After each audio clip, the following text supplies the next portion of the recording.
And we are live. Good morning, good afternoon, good evening, everyone. Thank you very much for waiting us. We had just a few little technical problems, but we're live now. Hi, Kimberly. So nice Hi, to see you. darling. How are you?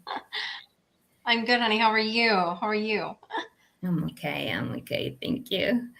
Is it's going okay in UK. It's kind of sunny, but cloudy at time, but it's still warm. So I'm happy.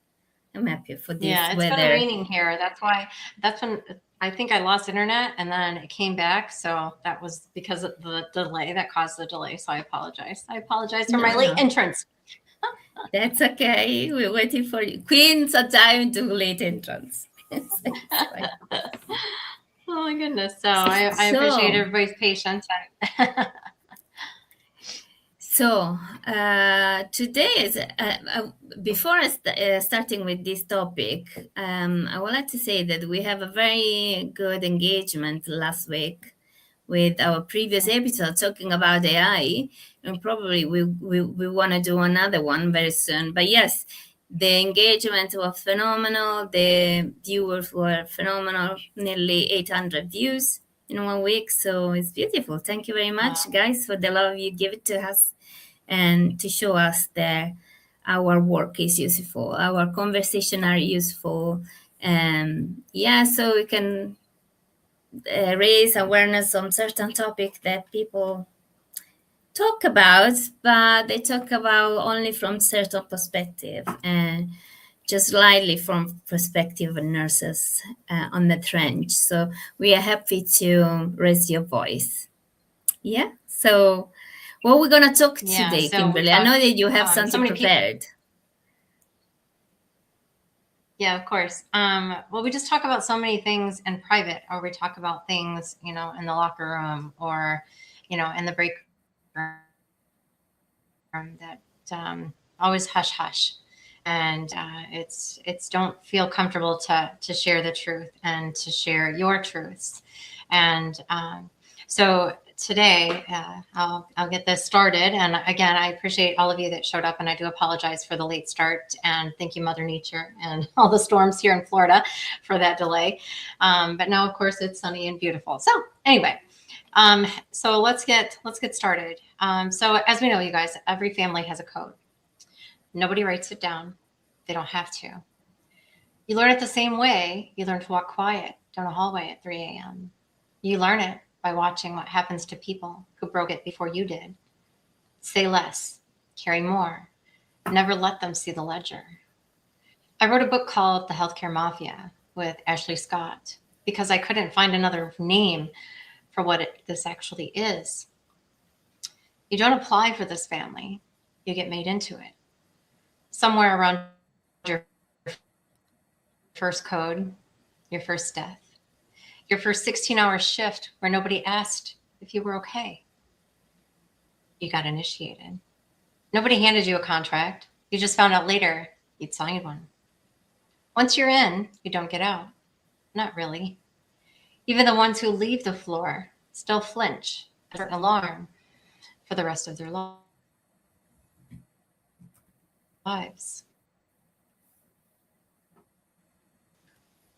This is a beautiful profession, and I need that first. If I don't believe that, and I do, I've given it almost 4 decades of my life.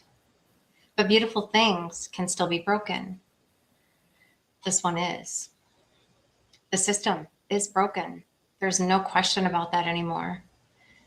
There's a phrase that lingers in my head just as loud. This is the way it's always been done. I know you guys have heard that more than once. That sentence has protected more damage than any policy ever will, because the way it's always been done, or the way we do it, isn't tradition. It's just harm that got old enough to stop being questioned.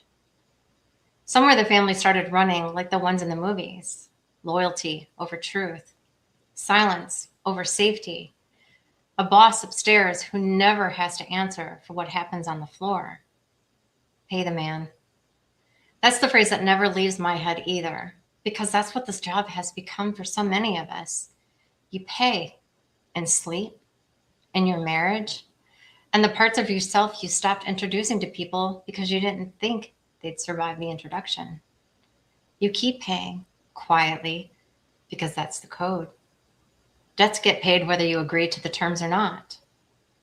Today, Dina and I aren't here to bring you water. We can't do that for you. What we can do is sit down at this table in this family and ask out loud what everyone else agreed a long time ago not to ask. The quiet betrayal, what it's costing you that nobody thought to ask. Pull up a chair. Let's open the ledger. Welcome to the hierarchy betrayal. And welcome. And I would like to tell people why we choose this topic, because you wrote a book, you wrote a post about yourself, something personal, and so we start this conversation that one of the betrayal in nursing is actually the quiet one, that one that we do ourselves, because we are being raised like that, because we enter this code, and because we learn that we have to behave in a certain way. And we got some comments. There is a new beginning for all of us. Patrick, thank you very much for showing up. Thank you. Yes, I think this is very, yeah. So she will share why and what we were talking about before decide this topic today. Oh, sure. Do you want to go first?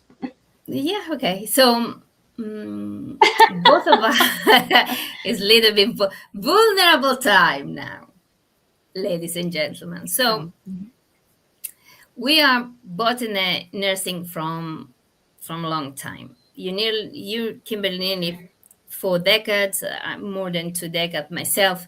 So we're not young anymore, right? So both of us, we experience. I'm young. I don't know what you're talking about. I'm young. I don't know what you're talking about.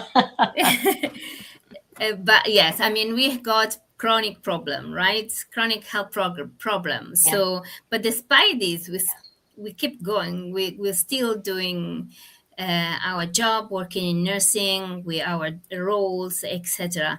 So we were talking about this, and we start this conversation about how many nurses, because they need nursing as a job, they don't know how to escape from their role, keep working in nursing and hide the problem. Because when you have a chronic condition, at least this is my experience, but the experience also from a few of my clients, when you experience a health condition and you work in a team that is already stretched, because healthcare is in a crisis now, right?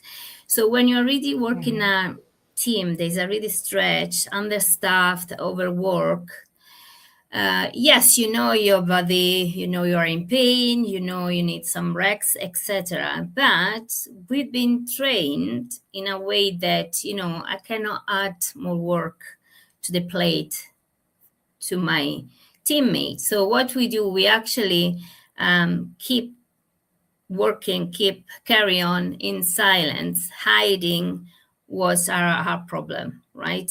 First of all, because we cannot say we have a chronic condition or we have a problem, we don't feeling very well today, because first of all, people can take us like a weakness.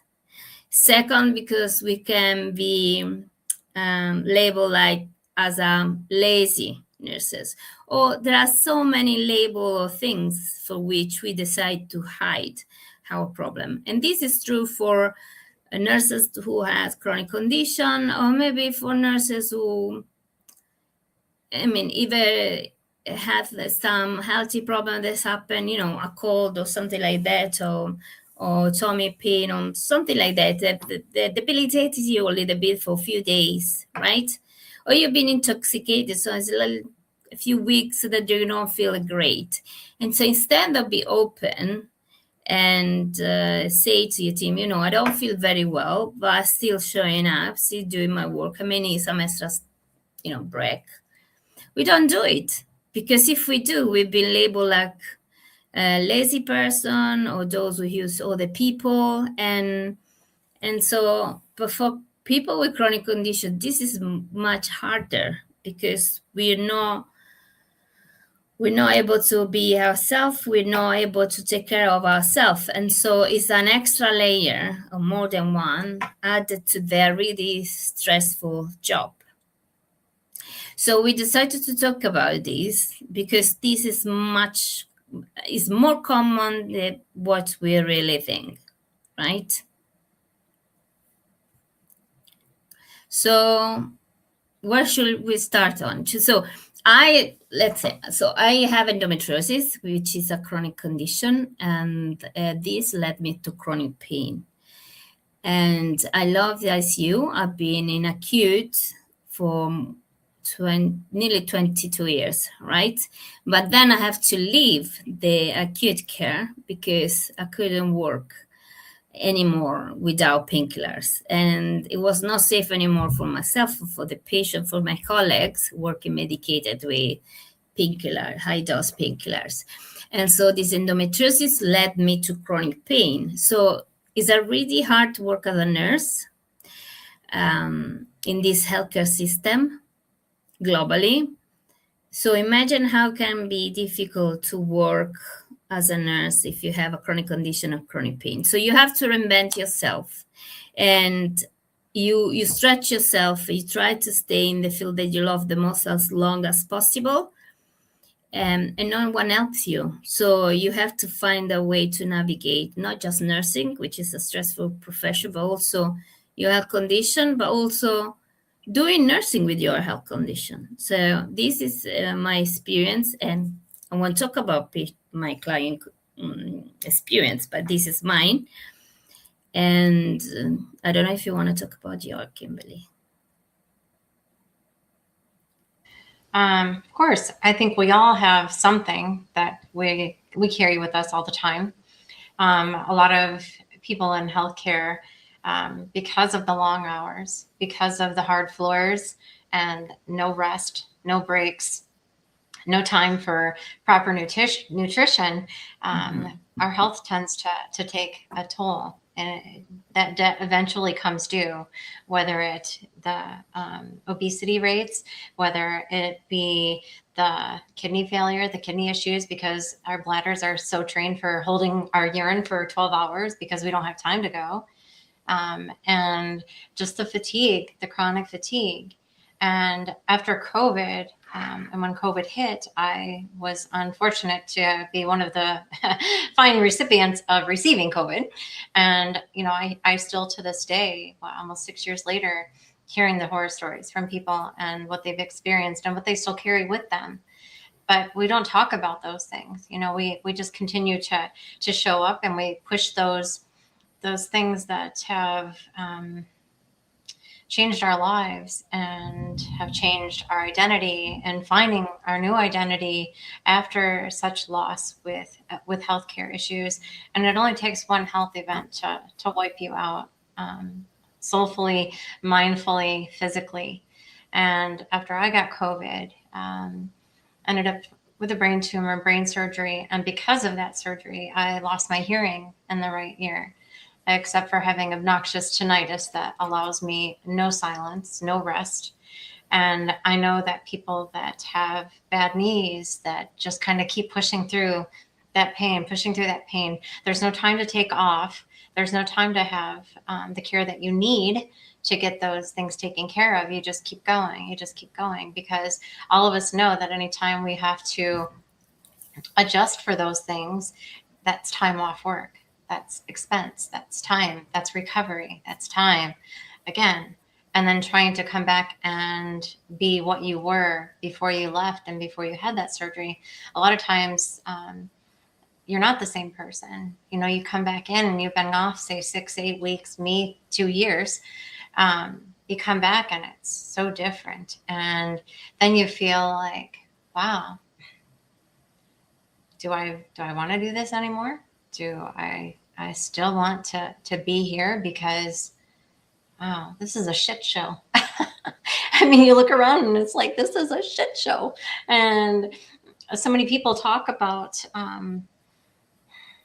what's broken, and we talk about how we can do better and how we can make things better, but it takes all of us. And I don't mean just complaining, you guys. I mean serious conversations, having conversations that are uncomfortable and bringing things to light. We've always been taught to, if you see something, say something. But how many times can we actually do that? How many times can we do that safely without being labeled, without being, named a troublemaker or a disruptor, or there's all sorts of labels, as you just discussed as well. I just want people to know that you're not alone. We're all here, and if you've been in this profession long enough, it doesn't take years to discover that either. You'll find that out really, really quick. And I think that mental health is huge in this profession, and we don't discuss that either. You push through the anxiety, you push through the depression. We're never giving that time for debriefing after a code or after a death of some sort, because it just gets, here's the next patient, there's a new patient for you, here's the chart, da da da da da, and you just keep going. So what do? Like I've said 100 times, we carry that suitcase. We carry that suitcase everywhere we go, and we just keep packing it full, packing it full. We bring it home with us, put it in the closet, grab another one, and go on our way, because there's no time to let down all of that. Whether it's grief, whether it's anger, whether it's frustration, there's no time and no grace. We don't give each other grace. We don't give ourselves enough grace. So I'm hoping that this conversation will be enlightening for people, and it's our own stories, but I'm hoping that others will share their stories, and just bring this conversation to light, because so many people are walking every single day in a shift, not fully clocked in. You may have punched in, but were you fully clocked in? Because you're still carrying what happened yesterday, and you had no place to set it down. Absolutely. And this conversation today is not meant to, to ask for sympathy for us. It's not at all. It's not what we are here for. We are here because we have a conversation. We recognize that this could be one of the problem why nursing leaving nursing, right? So I believe the question that we should start from is why this happen, why nurses can't feel safe enough to say, I have a chronic condition and I can do only this and this without being labeled. Okay, Right. because Right. especially pain, you cannot see pain. You may look good, you may look beautiful, but actually you carry on a very big weight, because pain is painful. It can ruin your life, it can condition everything you do in your life. But have a tinnitus or losing sight or losing hearing. So the conversation that we want to bring on the table today is, okay, we are nurses and we are really stretched out, and we are human. Many of us carrying a chronic condition or a disability that you can't see, but they're still showing up. So my question is, why this happened? Why, as a nurses, we start to losing humanity in nursing. We say that in our previous conversation. So we are really losing humanity and this kind of humanity capacity toward our patients, but we lost toward our colleagues a really long time ago. So Mhm. I believe the question I want to ask, why this happened or start to happen? What is the cause? What do you think is the cause? And I'm asking you, Kimberly, I want to reply as well. But these questions are really for you guys, because we want to do this conversation with you, right? This is not a Mhm. panel. This is a conversation we love interact with you. We love to be challenges by you. And we are live on LinkedIn and YouTube. So please leave your comment. And if you want to be identified with streaming by using StreamYard, which is a streaming platform. And so if you want to be identified in the live, please give permission to the platform. Otherwise, if you watching from YouTube, your name will show up only on YouTube, not in the live, and the same is for LinkedIn. If you want to be identified in the live, go ahead. Otherwise, you'll be identified only on LinkedIn. And so we have already a couple of comments, but should I pull up this one? Yeah, so that's Darlene. Darlene Kuna. She is a carnitas coach, and she is amazing. If you don't follow Darlene, I highly recommend that you do. Her and I have been connected for quite some time, and I always appreciate her insight and her valuable information. So she says we don't talk enough about mental health and healthcare. This needs to be a crucial conversation that remains front and center. I totally agree. I know that Dina agrees with that as well, because we do carry trauma every single day. You know, we have good days, we have bad days, but you're never allowed to show what that bad day has done to you.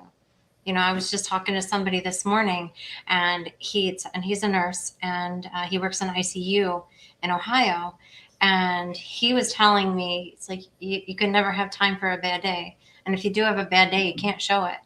You can't show it. You just have to keep pushing. There's no time. That's, you know, how many years have we talked about crying in supply closets or in bathrooms? Because that's the only time you get to decompress. That's the only time you get to shut down for 5 minutes and kind of grab yourself again. And we talk about masks all the time. How many masks do we put on in a shift? How many masks do we change out every single day? You know, I put this happy mask on, now I'm happy. Or I've just been through a huge trauma and a loss of a patient, and now I have to confront and inform the family. And that's never easy. And you wear that, you carry that, and that's how we build armor. We just keep building it, and that armor just gets thicker and thicker and thicker, because you can't show weakness. You can't show being scared. You can't show being afraid. You can't show being tired, because that shows weakness. And this is a profession where we're constantly pushed. Hi, Flavia. Where we're constantly pushed to show up, professional, polished, perfect, be the one everybody leans on. But it's never okay to ask for someone to, hey, I'm not okay. Can we talk? I need a minute. It's never okay to have that conversation. And I keep asking people, why? Why do we have to be silent about everything that's weighing us down? Why do we have to be silent about talking about things that are breaking us daily? You know, and when you were talking about your chronic pain, so with mine, it's the hearing loss. But with the obnoxious tinnitus, I'm constantly maneuvering through my day where everything I can hear is on the left side. When I go out to dinner with friends or go someplace, I sit in the booth to where the waitress is on my left side. On an airplane, I sit on the F side, because that way I can hear the people next to me and not feel rude. When I'm in a bar or at a restaurant and sitting at the bar, which I love to do here in Florida, there's so many cool places to go and belly up to and watch whatever. But most recently, I had to tell the two girls next to me, because they were talking to me. I'm like, I am so sorry. I'm deaf on this side. So if I don't hear you, if I don't respond to you, I am not ignoring you. I promise, you know? So we find workarounds. We find ways to manage what we're dealing with and how to navigate our lives. And I just think that so many people don't talk about those little things. And I found this most recently when filling out job applications, and you get to that disability part. Yeah, you know, those 4 disability questions. Oh, you know, I have a disability, or I've had one in the past. I don't prefer to answer. What's the other one? I have a disability presently, or something. And how many times do we like run that through our mind as to, do we be truthful about that question? Or do we be, I prefer not to answer, just because you don't. I know when I first came back to work, I was really afraid of that, because I thought, well, shit, if they know there's something wrong, is that going to limit my opportunities? Is that going to limit the possibilities that I have with finding my way back into this profession? And I just answer it honestly. I've had a disability, or, you know, I had one in the past. So I just encourage people to just talk about things like this. Don't be afraid to speak up, because if it's not named, it cannot be defended, right? If we don't talk Exactly. about it. And there's so many things that we just keep hushed. There's so many things that we're silent about.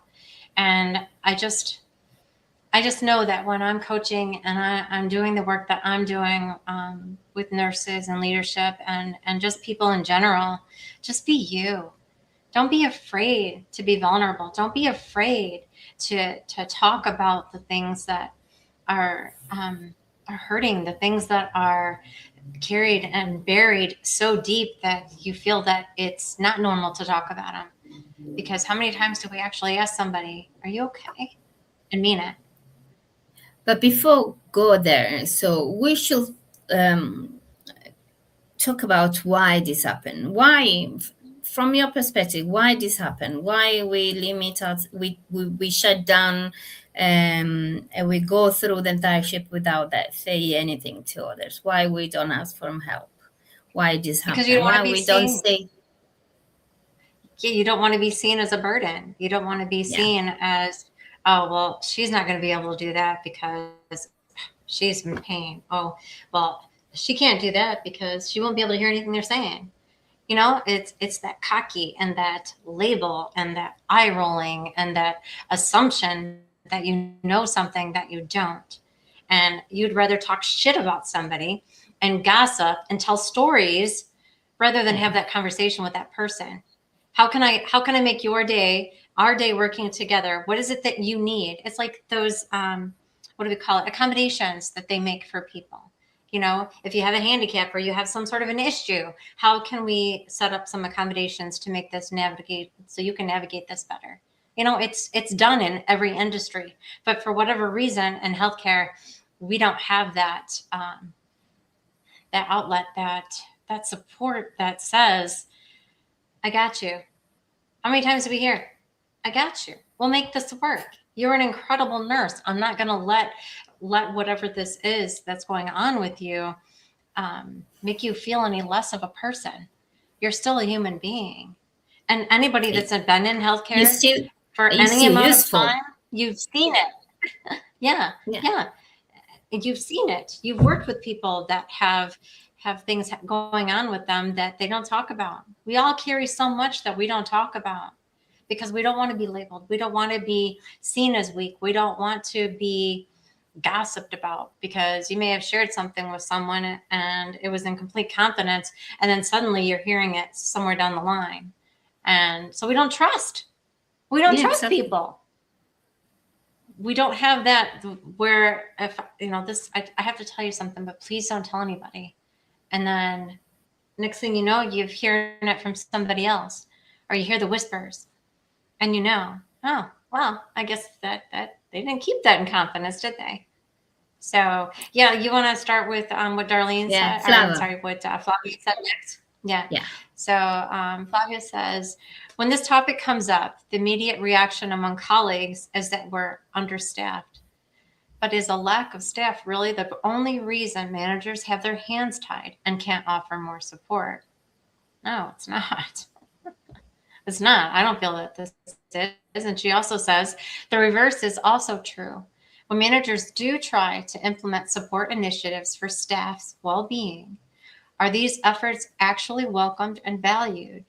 Or are they just dismissed as a waste of time and resources? Well, we all know the answer to that one. They don't want to bother. A lot of them don't want to bother.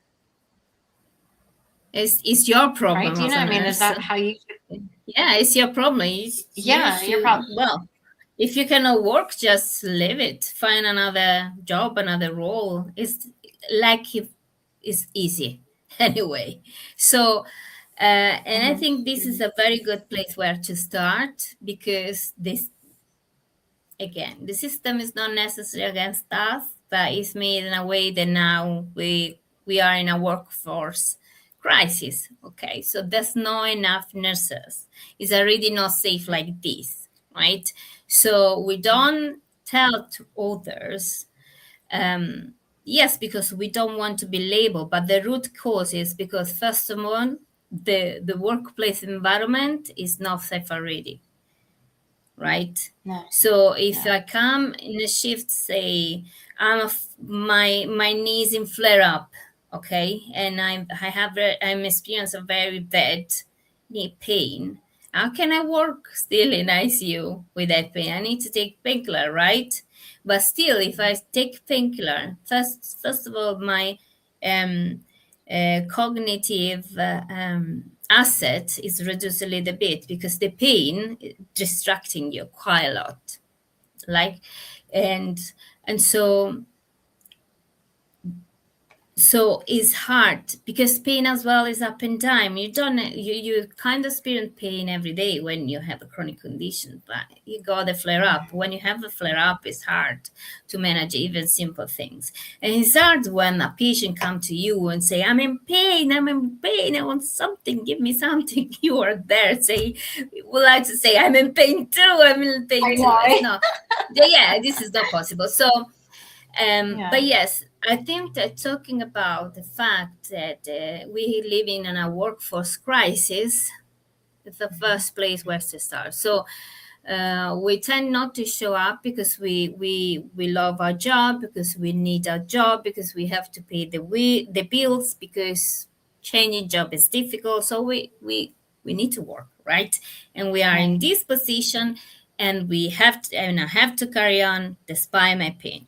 Okay, so I cannot show to other that I am in pain, because otherwise in this really stretched workplace environment, other can say, this is a really overstretched shift, and now she cannot did this and the other things because it's in pain, so I have to do for her, Well, so right? people automatically assume that now, well, shit, well, I'm gonna have to pick up the slack now because Dina's hurting today. So, Yeah, whereas if you had a psychologically safe environment where people were working together, but also that trust that others around you are aware of what's happening with you. Like you could say, like, say you had room 10 and it's way the hell down the hall, and yeah, Susie has exactly, room 3 and it's right here from the nurse's station.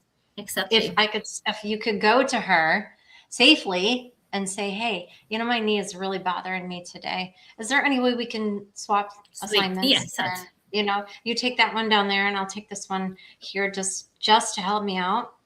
It's those having those conversations, and so many people are afraid to just simply ask that because of rejection or the eye rolls or the inconvenience. Like, it's an inconvenience. Yeah, exactly, isn't So it? it's those tough conversations, and we've learned not to have them. We've learned to just push through it. Just suck it up, buttercup. Keep going. Keep Keep going. going. Keep going, because it's the workplace environment which is already stretched. What do you think could be another cause where we don't say a problem out loud because we need to carry on through the shift? I'd Because, say I mean, another, yeah, and I'd go, go. say another problem with that is because people look at it as, what's the word I want to say? Um, you're just gonna add more work. You're just gonna be a problem. Or, well, what if You she know the can't easy work the rest of one. yeah, what if she can't work the rest of the day and she has to go home? Then we're even shorter. You know, why does she even bother coming to work? We know the stories. We know how women talk. Women are so cruel to one another, and I Oh my God, still, and yes. as all the years I've been in this, and even in high school, why do we tear other women down? Why are we not supporting each other? And I know it's the same thing with male nurses. I have plenty of those friends that tell me the same thing. You have to show up perfect every day. You have to show up strong every day. Don't show any weakness. No weakness. Because you're a woman. Yeah, so it's a gender related thing as well. And It, we it talk is, but about it goes both ways, gender a Gina. little It bit. goes Yeah, both exactly. ways. It goes Yeah. both ways. It's not just female. It's just that the profession happens to be a female dominated profession. But it And happens that's both ways. influence. That's influence behavior. So what I'm trying to Yep. say is that because women have to show up strong, because it's how being raised for, it's how we evolved actually, for centuries, for millennia. We have to show up strong, right? And we need to show up to men that we are strong enough to keep going, etc. So because it's a female dominated profession, we are the majority, so we influence even the others. So men, they are seen as a strong because they're men, as a default, because it's how we've been raised, because how we evolved, because it's true that physically, in average, stronger than women. So in order for us, mentally, right, in order to be seen as a strong, as a reliable, as a able to control, we need to do 5-10 times more of what men do. And because this is a profession is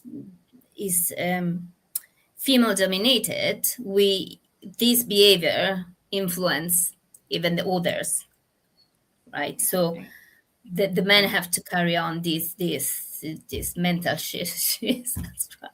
Right. But you have to look at it the same way as well, because all clinicians, men and women, we're all carrying something. We've all been traumatized, or we've all experienced something, or we all have, again, health issues of some sort. Being in this profession long enough, it's hard really not to have some sort of something. And mental health, diabetes, hypertension, cardiovascular issues, long COVID. I know many professionals who have long COVID, like myself, and we still keep pushing through. But that's why I keep talking, you guys. My God, look to your left, look to your right. Those are your people. Start supporting one another. Look past those as flaws and look at those as ways that you can support each other. And just be kind. For fuck's sake, be kind. Be kind to one another. I just don't understand the bullying. I don't understand the lateral violence. I don't understand the tagging and the name calling and the labeling. We are not in high school anymore, people. And it still continues. We have these new nurses coming up, these new grads. They're watching. They are paying attention. They are learning. Okay. So new grads, right? So we ain't spring chickens. We aren't spring chickens, Tina. And eventually our ass is going to be in that bed and we're going to have them taking care of us.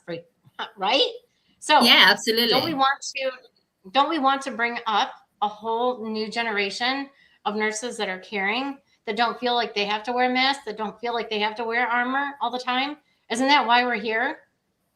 Yeah, and I would say that, I mean, we see the younger generation, they don't like this shit. They stay a little bit, and then when realize that, we are fucking crazy, they're leaving because they don't want to stay in this way. And so they are young, they are smart, they are raised in the internet era. They are smart in certain way, so they already have their bachelor degree, they already have their knowledge. They transform their job or maybe leave professions, I mean, for another things straight away. But this is not right. This is not right, because we should preserve the new generation of nurses. First of all, because humanity needs nurses, and so even nurses who leave the profession will need nurses at some point. So it's better to remain and educate the new generation than to leave. But yes, we need to help first. So we say this is workplace environment, right? Yes, we say that mainly is also because it's a gender behavior, because we need to demonstrate that we are strong, that we keep pushing through, because, we're pushing through our periods every month, we're pushing through giving birth. We this body that we have is so strong that we decided that we have to push it through anyway and show to the other gender. So, well, let's say to the other genders. So workplace environment, gender kind of problem. And please challenging us, because if we are saying stupid things, we would like to know. So please leave it in the comment if you don't agree, please, especially if you don't agree with us, please telling us. Don't be shy.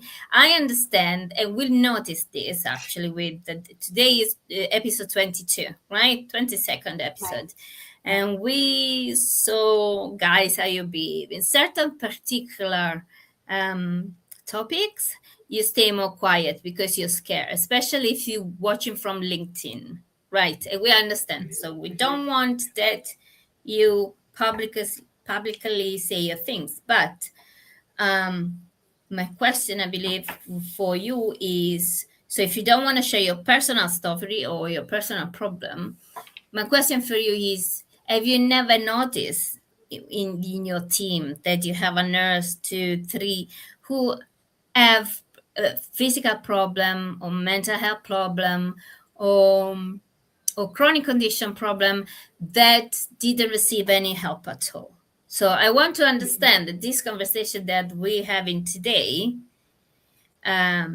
is just something that we made up because both of us have this condition. So we saw in all these decades from other people, or it's actually happened to you as well.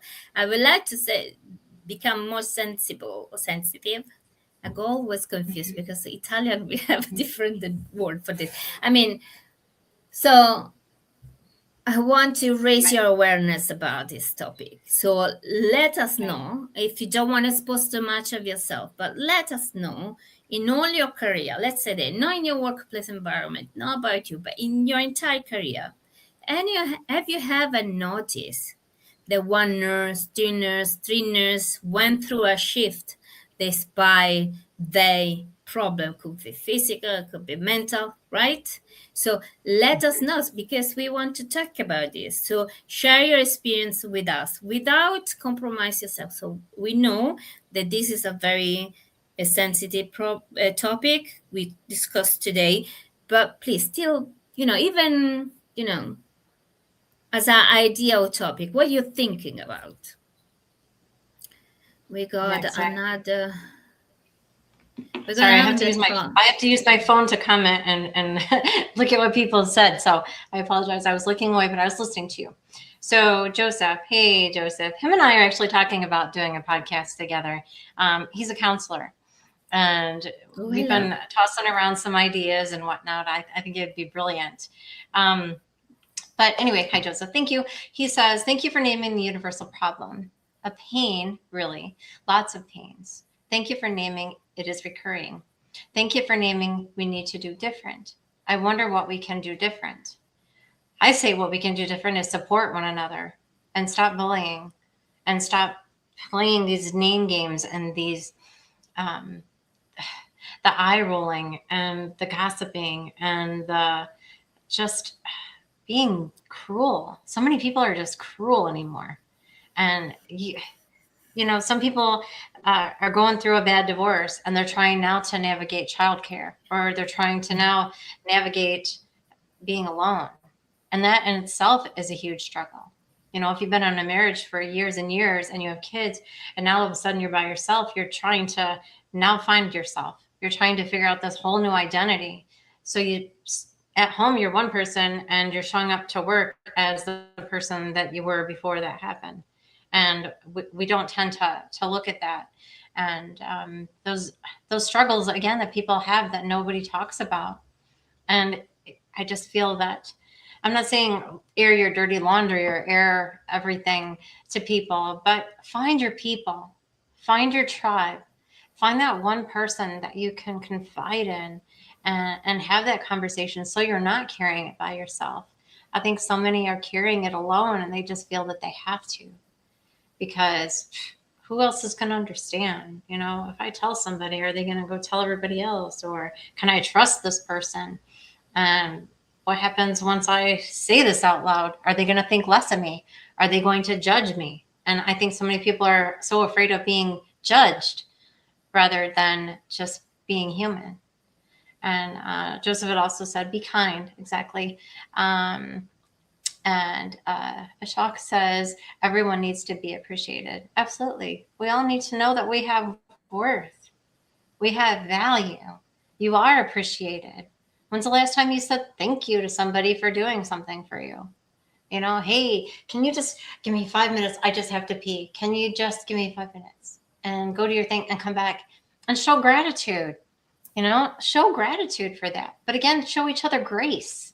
You notice somebody has been working their ass off all day long. They haven't sat down for 5 minutes. How about going up to them and saying, "Hey, you know what? My patients are good right now. How about you go take a break? I'll watch your peeps, and Mhm. when you come back, you can take them back over." It's those little things where we're helping each other, we're supporting the team, and that changes the whole trajectory of your day. If you have felt all day, and I've done this many times, where Oh, I've me had nine too. patients. Constantly. I'm fine. Oh my God, where I've had nine patients, and I'll be running my ass off up and down the hall, and I'll come by the nurse's station because it's in my route, and there'll be three or four people sitting there laughing and having a good old time, and I'm working my ass off. And it's like, really? Not one of you thought, hey, maybe Kimmy needs some help. Hey, has anybody asked Kimmy if she needs anything today? No. And so I asked this question: have you ever said, I'm fine, so fast you surprised yourself? I think many people can feel like that. Wow, yeah. Yeah. Because we don't want to put there something, we don't want to talk about it. We're just like, it's so quick and easy to say, yeah, I'm fine. I'm fine. And we Especially shrug if it this off. happen. Yeah, especially if this happen, you should recognize that your colleague needs some help. And especially is decide to replace very fast is replace I'm fine, like very firm. Mm-hmm. This Oh is yeah, I'm really fine. the opposite. It's really the Yep. opposite. Yep. So pay attention to these, behavioral cue, because they are telling you something. And if you really Yep. want the shift going through smoothly, I recommend you to be present, kind, and merciful with the other nurse, because everything will be better. It's like I always do this example. It's like I'm working as you for a long time. So it's like you are in the ICU, but this is applied with med surgeon, whatever, any, whatever. You have a whole patient, right? Maybe a few days is in the ward, maybe some little bit problem with medication arrive late or something like that, so go to delirium, right? There is that fine moment before patient go through to delirium that you can actually, if you have high clinical eye and you work for a little bit and you have some experience, you recognize that patient, if you go to that patient and satisfy their need right there before they actually go to delirium, you are able to stop getting the patient to delirium. So the same applies for us. So if you see that your teammate is generally experience a hard time but doesn't want to show to you, you should not pretend this nothing is happened. You should take responsibility, a little bit of kindness and mercy, and go there and say, how can I help you? This one is wrong. This is it's not okay. What's happened to you? I can see that you are showing a little bit, you're a little bit frustrated. Let me help you a little bit to lighten in a little bit your pressure, right? And it's also an advice, because if you do like this, pressures really settle down. This is a very simple act of kindness. It's not that you have to necessarily, I mean, yes, you should be a compassionate person if you are a nurse, because otherwise there is a problem at the very beginning. But I want to say, it's not because you have to be compassionate at all cost. It's because this can help you be compassionate with others, actually has a return on investment. Be kindful has a very big ROI. You should use it, because be kindful, merciful, genuinely helpful with others is help you to put down the pressure and make things go smoothly. So why teamwork is so important, because if all of us work independently, all of us take different routes, and things got messy. When we actually put together our strengths, we compound our strengths and our, um, collective intellect, we can fix problem quickly and easily and smoothly. So it's an advice as a old, how you say, old hand nurse, whole chicken nurse. That Yes, right. yeah. So Like Patricia Temple, the wise nurse elder, right? It's like all of those years of slow wisdom. I call it slow yeah, wisdom. exactly. So, Mhm. but we have more comments. Mark. Yeah, go ahead. Pop them up there. I'll read them. So Mark says, "Hey, Mark. Oh my goodness, I haven't seen him in a minute. Mwah, mwah. Grand rising to you both. Nurses, after a time, carry the energies of their patients in the nervous system. So eventually, there is nothing left. So the signals of the vagus nerve are always stress and anxiety. Yes, that's We true. spend so much time on the mind, we forget that the body needs the release first." Absolutely. That's right. That's right. And I think that's why pain and ailments compile. You know, one causes another and then causes another because you're not taking care of the first one. And we just push it off. And I don't have time to go to the doctor and da da da da da. We always come up with excuses. There's always excuses.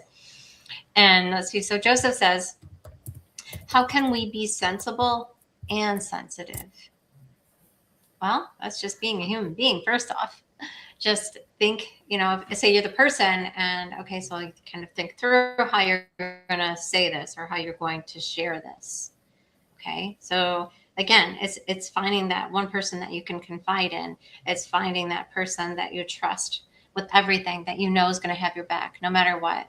You know, say you're in a room and a patient's crashing or whatever. It's that you just look around, you look across the room and you know, you get that. I got you.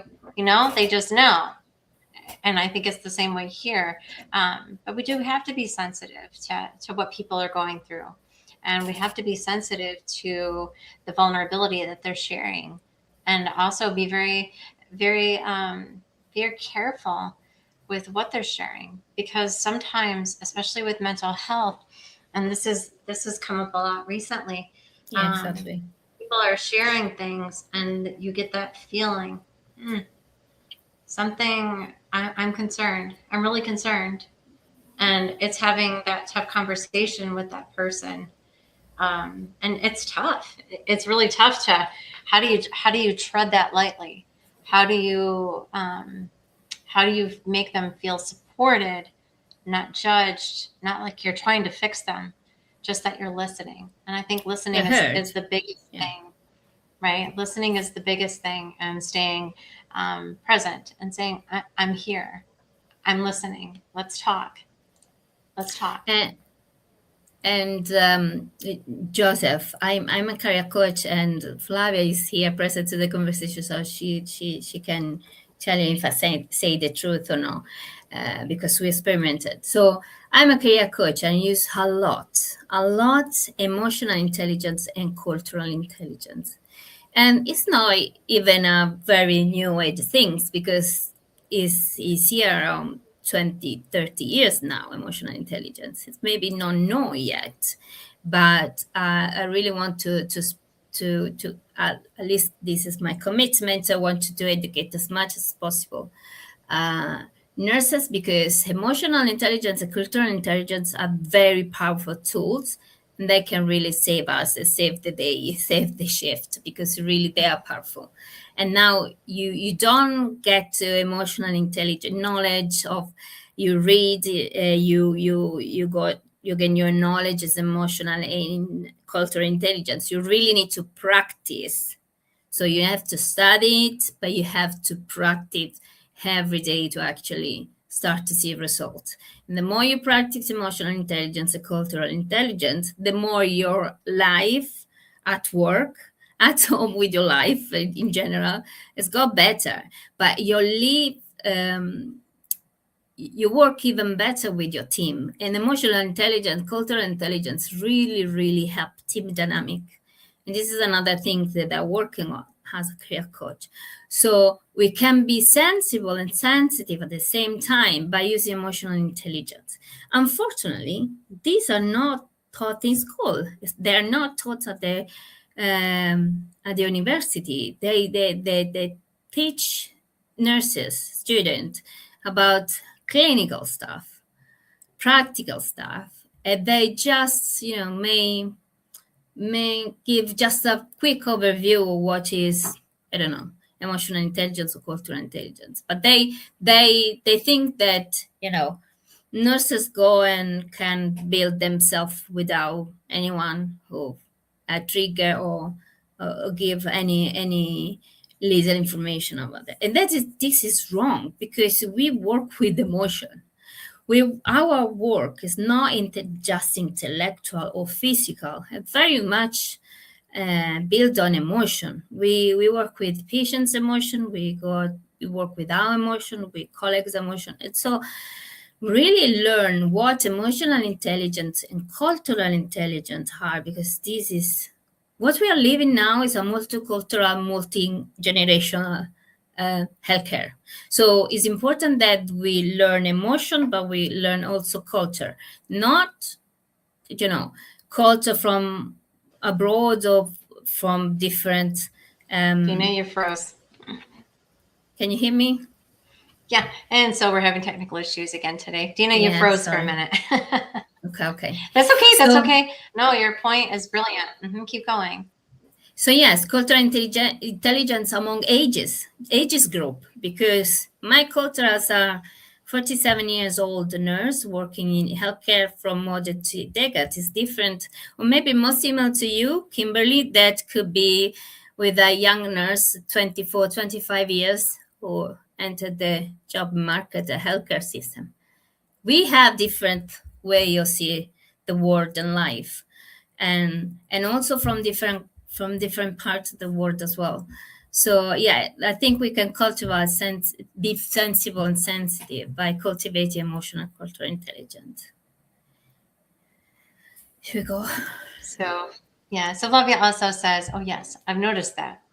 The prevailing mindset is to keep pushing forward just to get through the shift for everyone. And we do it. We all do it all the time.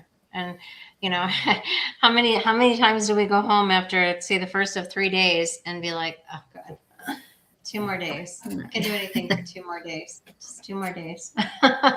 Or just one more day. I can, and I know I'm not the only one that has said that. Oh Yeah, my all of god. us, You absolutely. get a, you leave the job and you get in the car and you sit and you close the door. We don't ever get that time to exhale at Exactly. work. We just Exactly. don't get that time to just take a deep breath. And it's amazing what just taking that one deep breath does and how it regulates the nervous system. And it just kind of brings you back to grounding. And then Absolutely. you can carry on. So Flavia always says the prevailing mindset is to keep pushing forward and just to get through the shift. Again, when she says that, I'm thinking I think so many of us have thought that, right? We just constantly think that.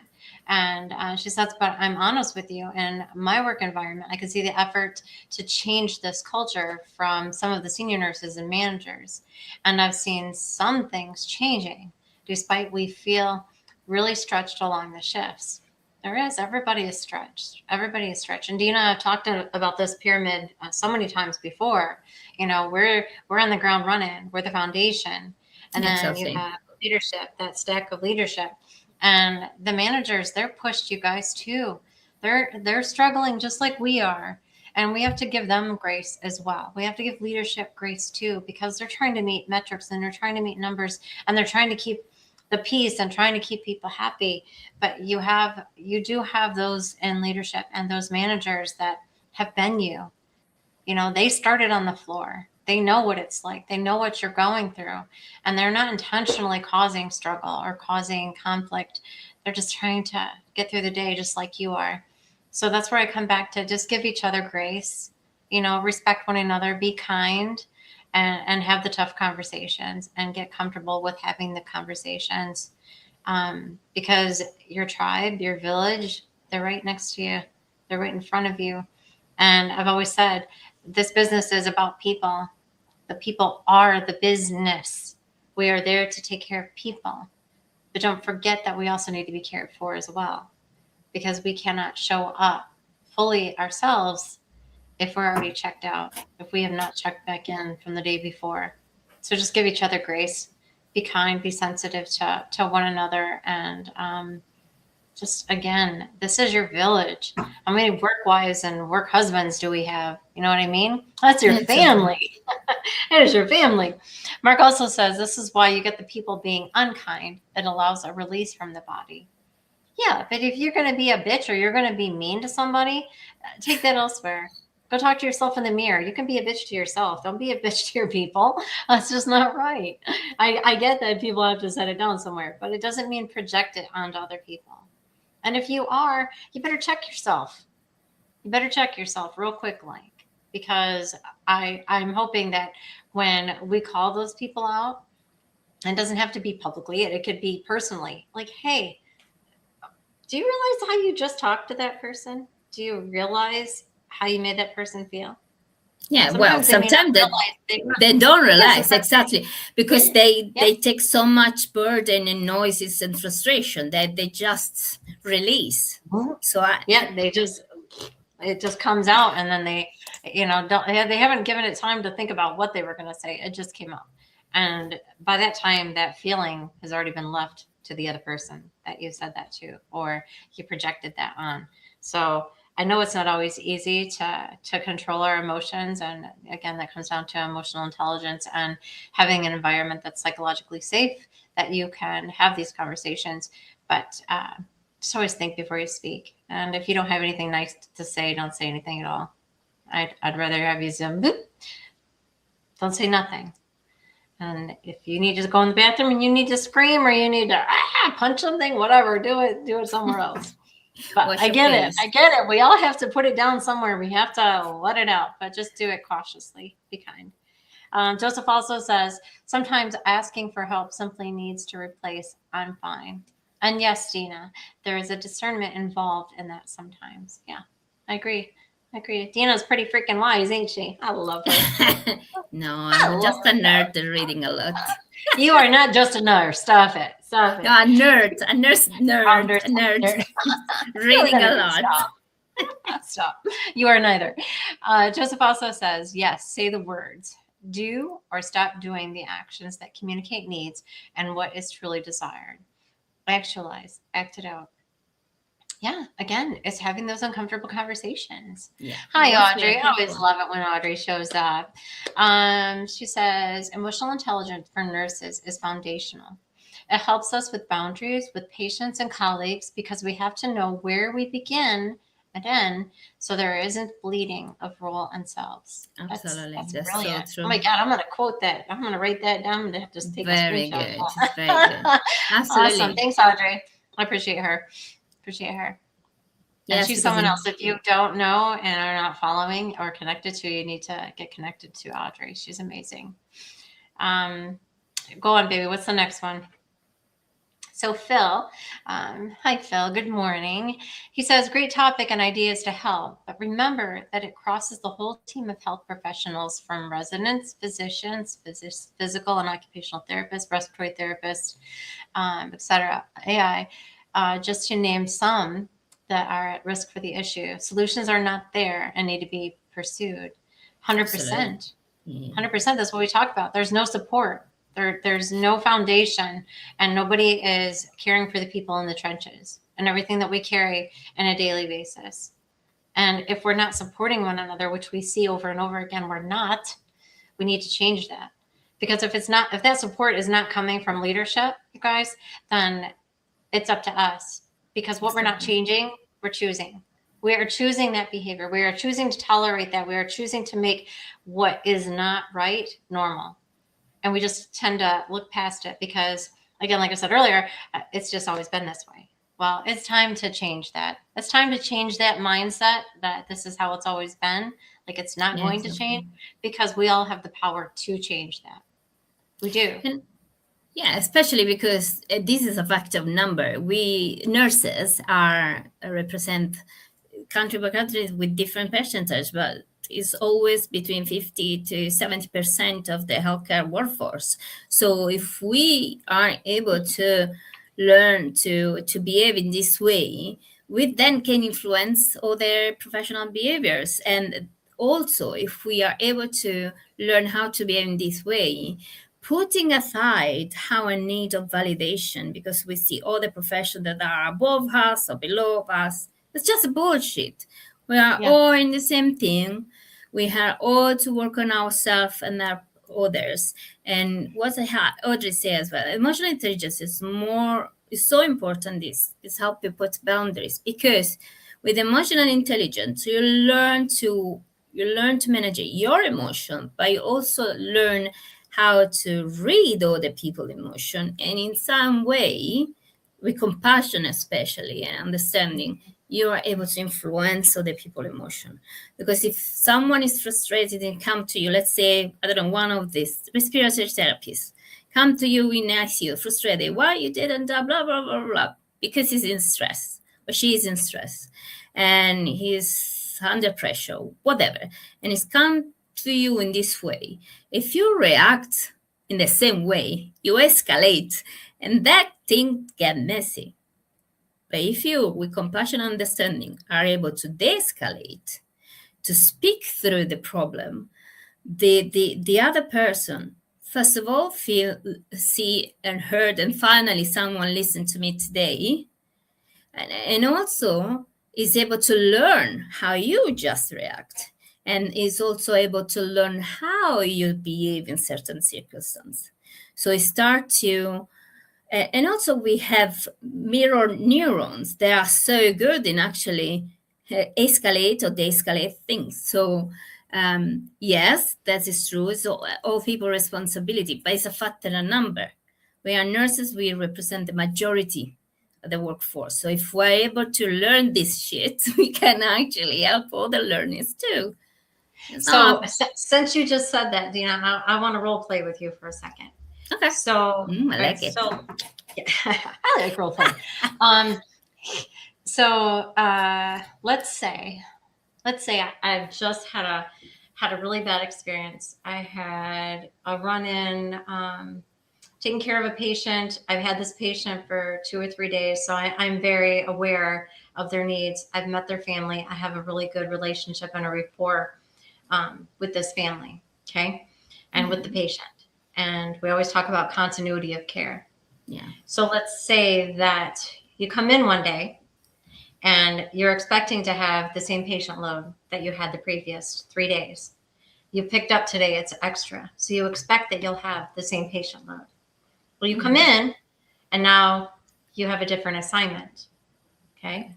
So first thing you'd see when you walk in on the unit, the family member is standing in the hallway and they're excited to see you and hoping, you're going to take care of, say, their mom. You're going to be taking care of them all day. You have this rapport, you have this trust. Okay.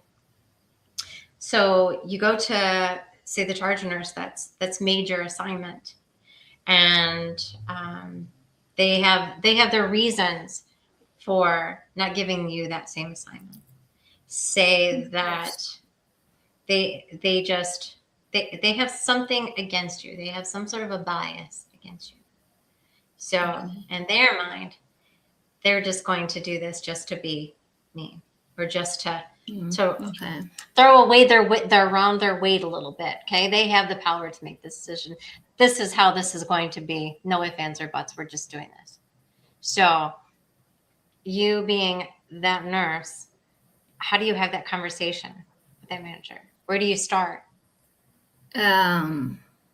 First of all, depending how much time I have to ask this question before the shift actually start, because I don't want to, spend my time or start late my shift because I need an explanation. Because at the end of the day, all my patients are all the same. Yes, continuity of care is very important, but I will assess, give priority. I will triage the situation. So first thing, do I have time to speak with the manager to ask why they change? I can just taking as it is, start my shift and start very good on time, listen to Endor and start with my patient that I have this day, right? If I have a little bit of time and the manager is available, I will ask why did it change? Can I please ask you why did you change your patient? Because for continuity of care, also family were waiting for me and the patient was waiting for me. For sure they will reply because of the team needed, because today is like this, don't take it personally, we just wanted you all to be assigned to any patient. Okay, because the thing is, if they decide, they're not gonna change now at the very last. So you don't want to start a fight with the war that ruin your shift, ruin or creates hard time for anyone. So especially for you. I don't want to create a hard time for myself.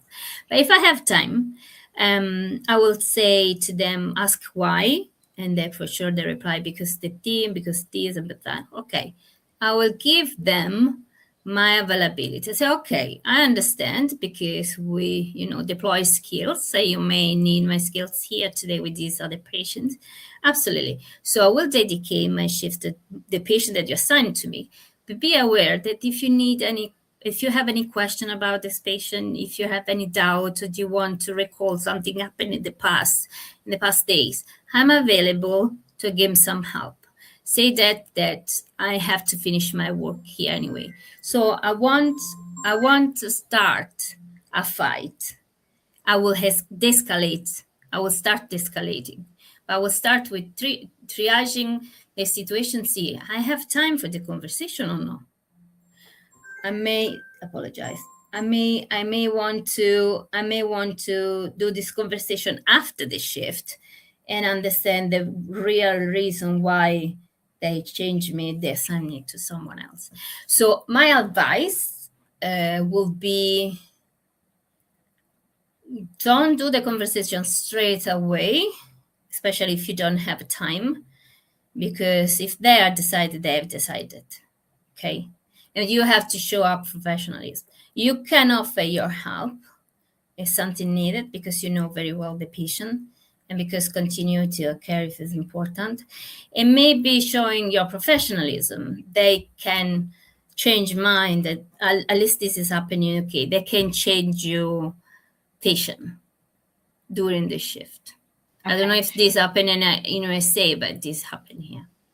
Yeah. So the reason I asked that question and you used that scenario was because we're talking about trust, and we're talking about working together and not competing, and working collectively. Absolutely. As a whole and as a team.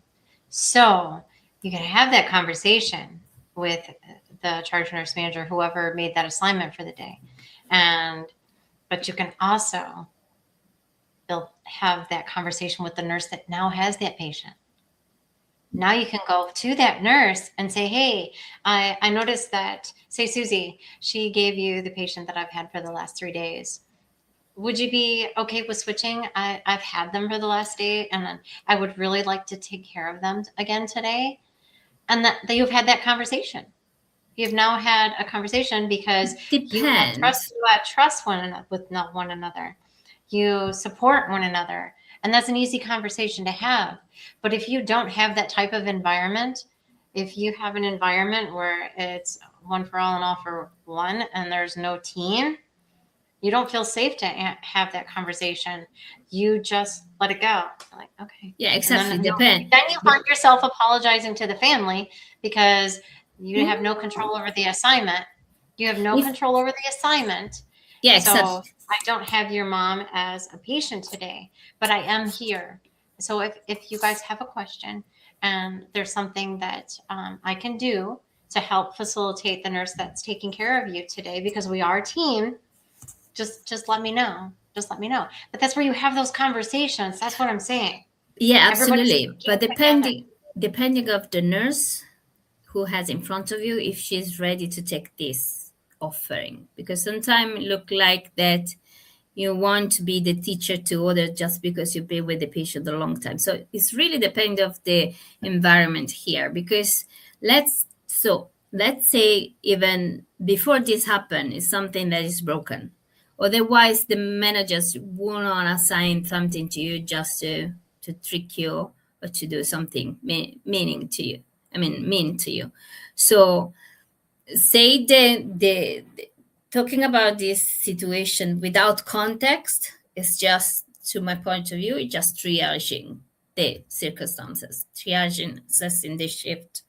And yes, you can talk with the nurse maybe later around after you assess, after you do the safety check, after you take over the patient properly, and yeah, you take time to do it. This is a noble, I think, thing to do, and especially with the family.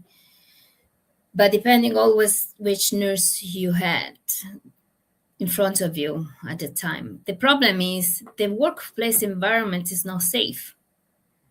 If this happen, the workplace environment is not safe already.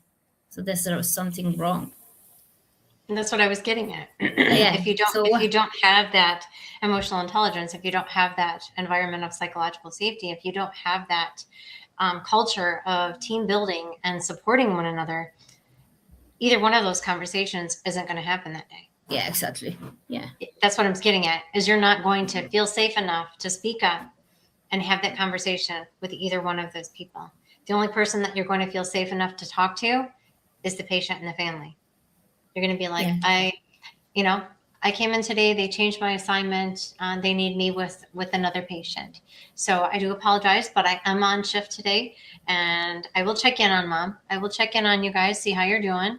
And if there's anything that you need, so-and-so is your nurse today. And if she has any questions, she can come to me, but just know that I'm here, and your mom is in good hands. She's being well taken care of today. Exactly. And the whole unit, that we're all watching over her. So yeah. But what I'm getting at is, if you don't have that type of environment, then those conversations never happen. They won't happen. Yes. And you say right, never diminish the other nurse. Always say you are in good debt always anyway. Support the other nurse. Always be supportive. Yes. Always. So always, yeah. always. Yeah. All right, Mama, let's go through some of these comments. I'm sorry, I kind of got off on a tangent, but it just made me think, you know what I mean? I wanted to role play and see what you thought. But it's kind of what we're getting at, is not feeling safe enough to have those conversations, or to give each other grace, and to have that understanding that we are a team and we are here for the patients, all of us. So Audrey also says body scans can be done in the supply room, standing at the Pyxis, or when washing our hands. Yep. You're safe. You're safe 5 minutes or even 3 minutes. Yep. Sometimes it's all you need, just that 5 minutes to. And I've got a few comments. Yep, just go right through, or go right through them. So Joseph says we can make the time, or we don't. We make time, or we don't. Yes, Grace, as in compassion, and you, a people too. Exactly. We're all people. We're all humans. Hi, Dylan. Hi, Dylan. Thanks. He said I made it. Thank you. He's so fun. He cracks me up. Joseph, tell him. He says, I like the quick comebacks, like step off. Another one, apologize when a mistake is made, right? Yeah, absolutely. Take responsibility of your action and things. Yeah. Joseph also said, he said, I like something. Hi, go back to the last one, Dina. That's all right. Hi, Swapna. Good morning, honey. What else did he say? He said, I do apologize. Yeah. Joseph said something. But Joseph said something. Joseph said this one, yeah. I like the quick comebacks. I was seeing that one, but was the next one? It was that one, because they closed and then reopened it again. And then we got Dylan. Okay, so Dylan says, for some of us with recursive collapsed cognition, the wait and thinking is painful, literally. We already thought it true. And making it sit in it is a form of agency override, saying, I need to think more when I literally can't. It's instant. It's also attempted gaslighting. LOL. True. Sorry. I love you both. Just there are a lot of cognitions, and even the simplest advice is harm to some. True. And that's why I love these conversations, because we get different perspectives. We see it through different lenses. Again, Dina and I aren't giving advice, and we're not therapists or anything such as. We are just two nurses having a conversation and bringing our experience to the table, and where we feel that bringing in all of you, we talk about these things, and if they're not named, they can't be defended. Yeah, so exactly.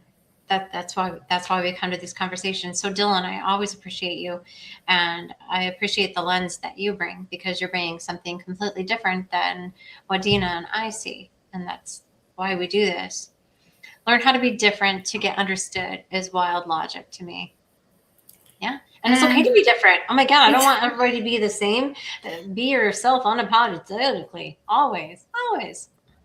But these are things that are studied, and there are research about this. So it's not just we made it up. There are tools that are available, and we understand. We said this before. Nurses are not given all the tools to actually manage this situation. So what the university taught nurses is clinical, very much clinical, a little bit of psychology for patients, nursing practical these things, but very little how to manage behavior, different behaviors. So there are tools available.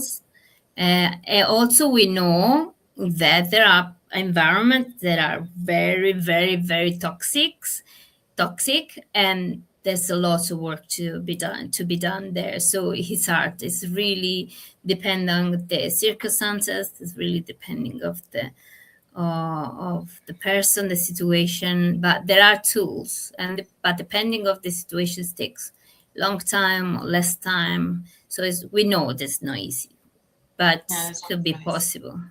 Mm-hmm. And Dylan also said patients should be like Pokemon cards and traded. Just saying. I love that. It is. I Yeah, mean, of course, should. it is. Oh my goodness. Hey, can we trade patients today? We've had those I, conversations. I, My God, I've had those conversations before. I was like, oh God, please, can you give me a break from this one today? I've had it for the last 3 days. It's not always I've had this patient for 3 days and I'd really like to have him again. Sometimes it's like, oh God, help me. I think we've all thought that. He also says, LOL. Do not have to just let decisions be decisions. Your agency is more important, and professionalism is the excuse to keep you quiet. Yeah, yeah, yeah. It's okay not to be perfect all the time. It's okay not to be polished all the time. It is. Depending on if you want to get attention and answer, or hide and do the job and get home.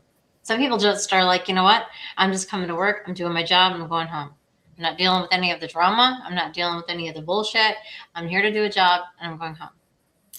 but this And could be harmful on the long way. This is what's bring nurses to burnout. Also, we should be careful to do it.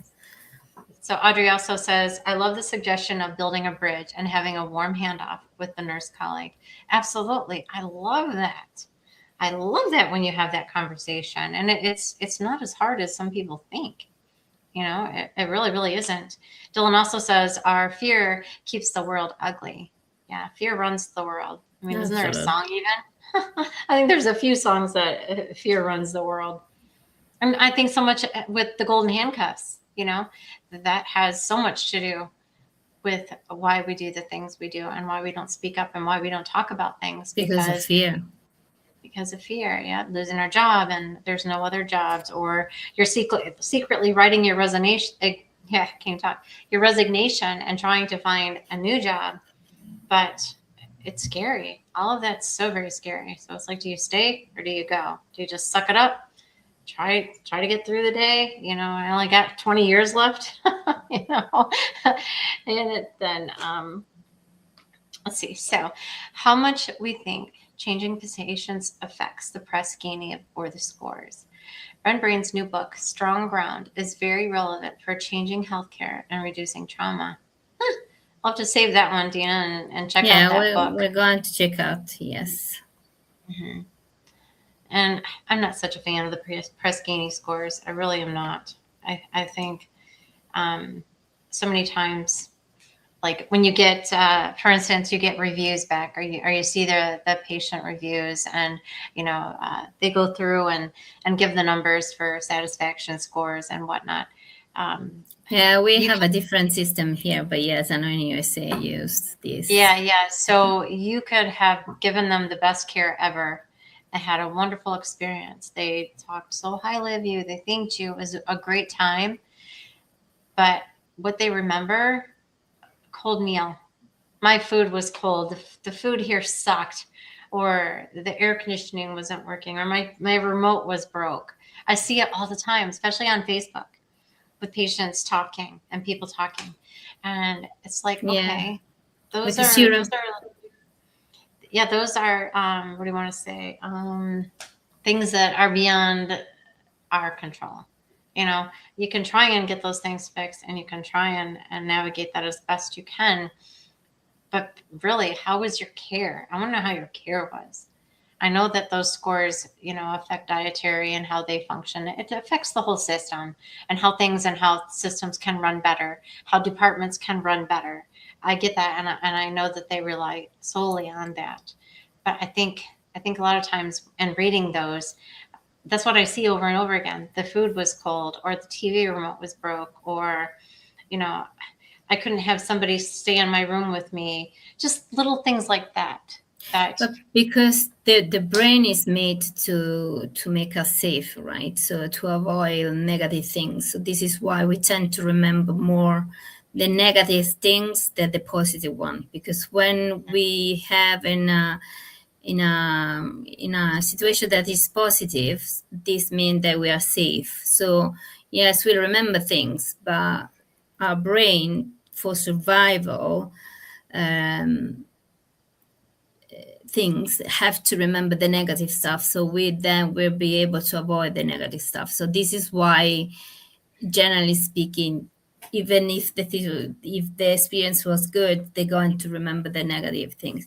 The problem of these scores, press gaining scores, is that they reflect only a certain reality, because only yes, certain metrics are you know, yeah, scored, know everything. And unfortunately, yeah, what we're gonna to lose. right. It doesn't see a lot of the things that don't go in the chart. Yeah, exactly. The things that we do every day. And Audrey also says, I created a 4-page PDF resource for nursing students and new grads. I'm happy to share with any of your amazing listeners. Leading with Emotional Intelligence in Nursing, Strengthening Self-Trust, Connection, and Leadership as a New Nurse. I love that, Audrey. Yes, please. If you have a link to it or something that you can share in the comments, Or please you do. can just connect with you straight away as well. I think you can Yeah, provide. absolutely. Yeah. Yeah, absolutely. Thank you for sharing that. I always believe that we're all here to collaborate and support one another, Exactly. and Yeah. queens lifting queens, I always say. So yeah, if you have something, any of you, if you have something that you want to share with the audience, or share here in relevance to the topic or what we're talking about, or actually shedding light on anything that you're seeing that kind of revolves around the quiet betrayal, please share in the comments. The episode is recorded, so people can come back and watch it, and the comments are always there. So please feel free to leave any resources that you have, any support that you have, anything else that you may want to talk about in the future, that Dina and I can touch on, because Dina Yeah. and I are So about having the conversations that are uncomfortable. And it's because of all of you that we're here. So always appreciate you. And Okafor says, hi, nice joining this event. Hi, darling. Nice to have you. Nice to have you. And you're coming in, what, an hour and 28 minutes into it. So it is recorded. So if any of you are joining us later, just know that you can go back and watch the recording and see the show from the beginning to the end. So always appreciate you showing up no matter when you do. And always feel free to pop in the comments before and after. And Dina and I are really good about trying to get back and answering and responding to all of you.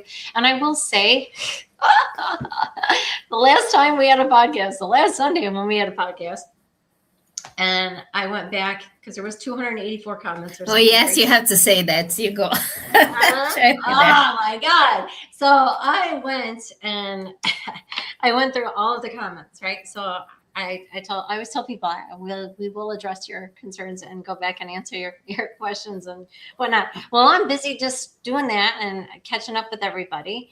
And oh my God, I got comment banned.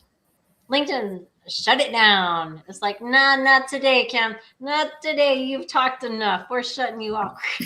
And I was like, what? Because I would comment, or I would reply to someone's comment, and I would say, we're sorry, your comment cannot be, what did it say, posted at this time or something. Please try again later. I am like, excuse me? For a platform that encourages us to talk to each other and to network with one another, you're going to shut me up? That's not nice. I was so Because mad. because you are a superwoman, so No, it's I'm not. I'm not. I superhuman. just like talking to So people. so LinkedIn can see that you are superhuman. Say, this is not human. Oh my She goodness. talks too I know. much. Ridiculous. Ridiculous. Anyway, so if that happens today, I do apologize, but we will try. We'll try and get to all your comments and stuff today.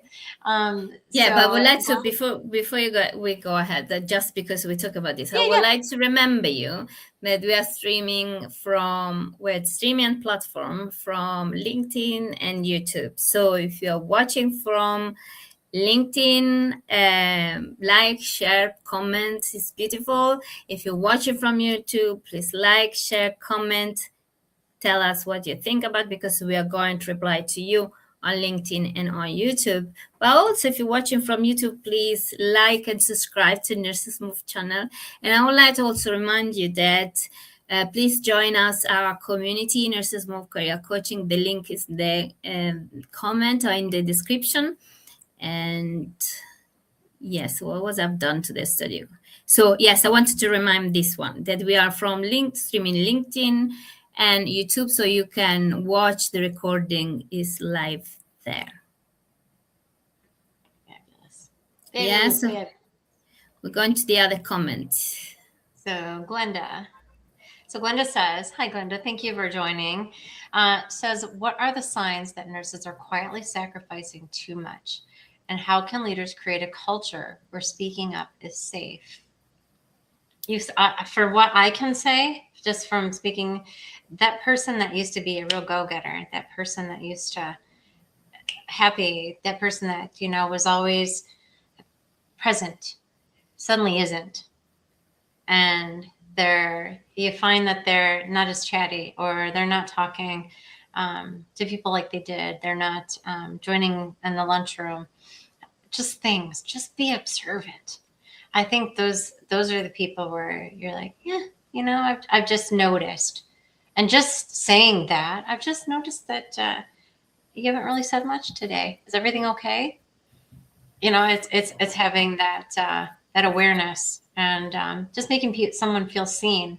You know, I think that's always a good way to do that. And how leaders can create a culture where speaking up is safe. Just put that right out there. My door is always open. I'm here. If there's something happening, or you're concerned about something, you have a concern, just know that I'm here. I want to know about it. I don't want to find out about it later. I would rather know and have that conversation and be able to fix it.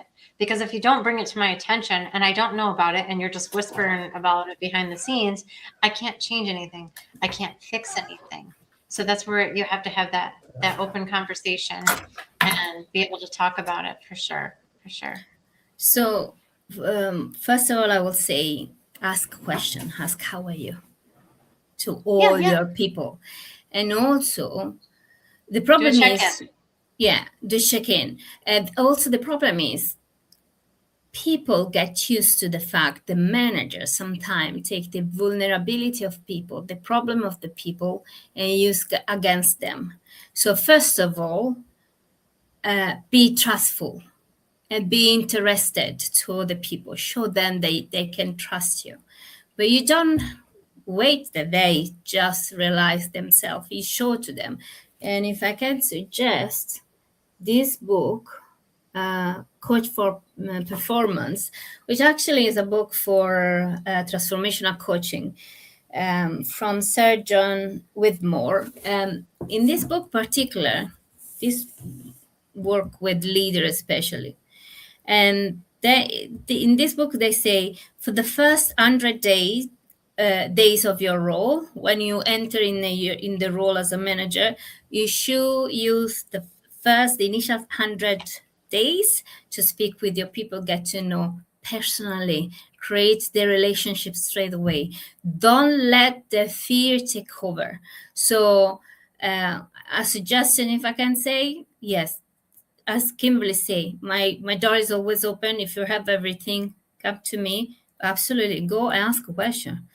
Get to know people on very interpersonal, human level, and show to them that what they say to you can, I mean, remain there. You don't gonna use against them. And another thing I would say, these conversations are important. We are showing up every Sunday on LinkedIn and YouTube, but on YouTube, not every time, depending of the connection. But yes, on LinkedIn every Sunday, because we want to talk about things. Sometimes may seem that we say the same thing over and over. It doesn't matter, because what we really want is to pass the message. If today, Sunday, 26th of July, a group of people are listening to us, and we talk about this thing, next Saturday, next Sunday, there will be another group of people. We still talk about these things.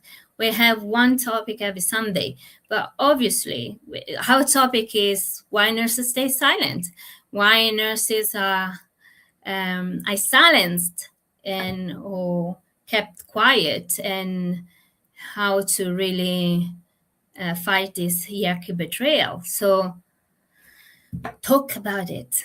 Talk about it as much as possible, right? Be curious. Be curious. That's what I say. Always lead with curiosity before certainty. Always lead with curiosity before judgment. Always. Because you never know what someone else is going through. And building that trust, that's the foundation. And trust isn't always given, it's earned. It works both ways.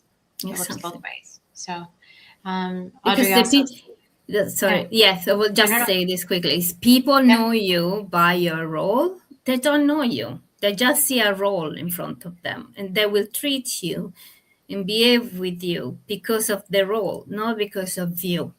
So if you want to build trust and if you genuinely want to help them, first of all, create relationships. Go and talk with them, ask a question, and make them understand that what they tell to you is private and you won't use against them. Right, and be present. That's the biggest thing. I can't tell you how many times I've heard people say, I haven't even seen her today. Have you guys seen the manager today?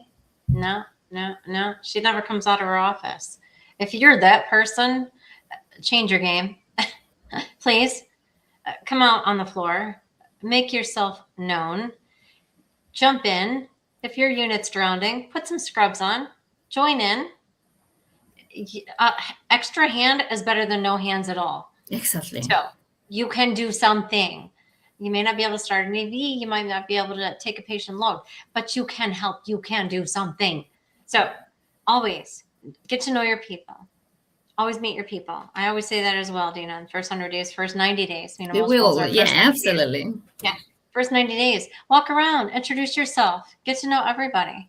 And it's not just in a managerial role. It's in a new role. You just started a new unit. Meet your people. Get to know people. Yeah, say hello. Don't just show up and everybody's like, who's that? Has she said anything to you? No. Be talkative. Yeah. Say hi to people. Introduce yourself. It takes 5 seconds. And then at least there's some sort of a answer to the question of who is she? You know what I mean? You take away all of that the negative assumption. Yeah, exactly. That negative assumption and that bias and that blah, blah, blah, or whatever. You know, oh God, I could go on and on. But again, just make your rounds, say hi to your people, get to know your people, put some scrubs on, dive in, help. Like somebody have a break, give somebody a break, answer some call lights, run the desk for a minute, answer the phone, something. You can do something.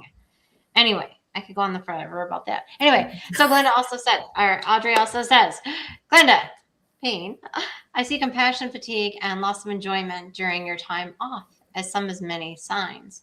Leaders can cultivate curiosity as one means of a safe culture. Absolutely.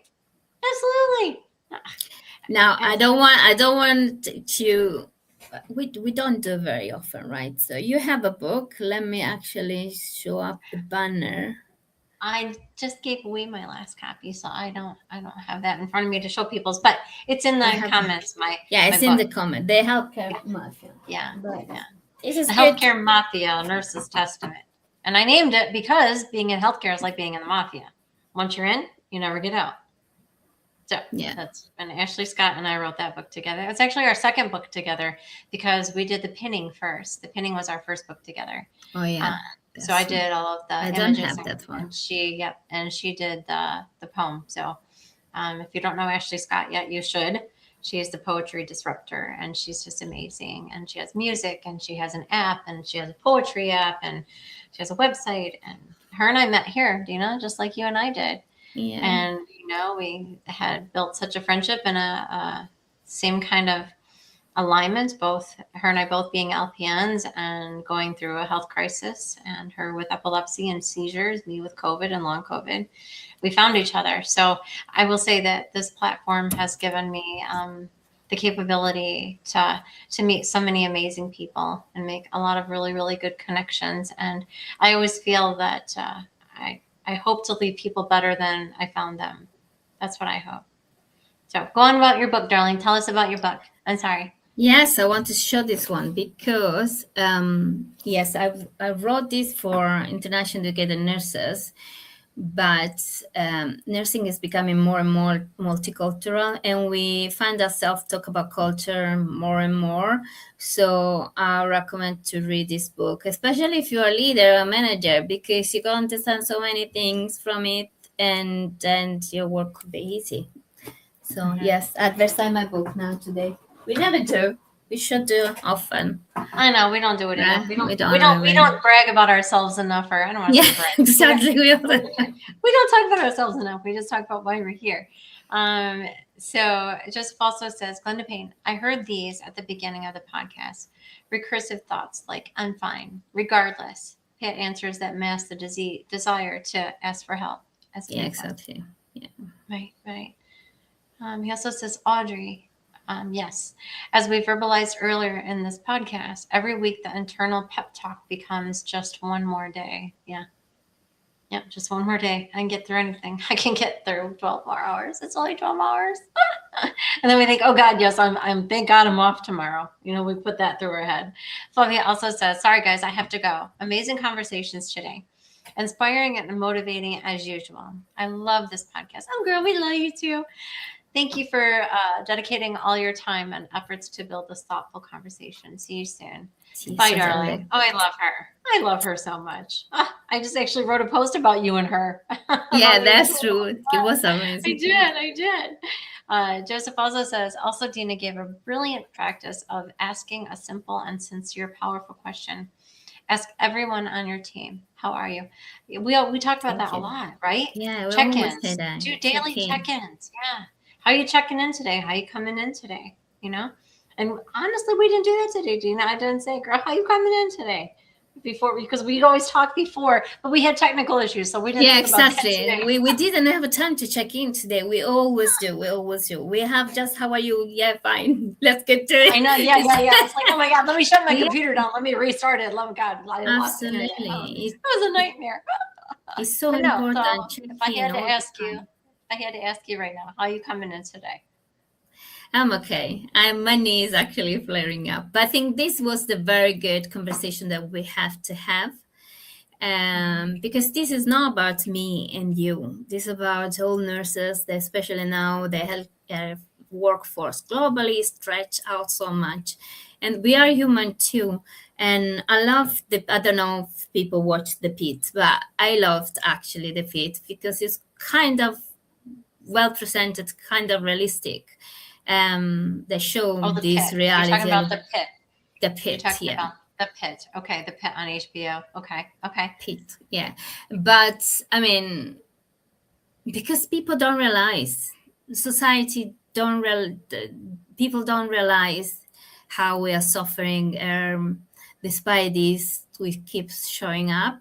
And we put our needs aside and we care for patients. And we are also,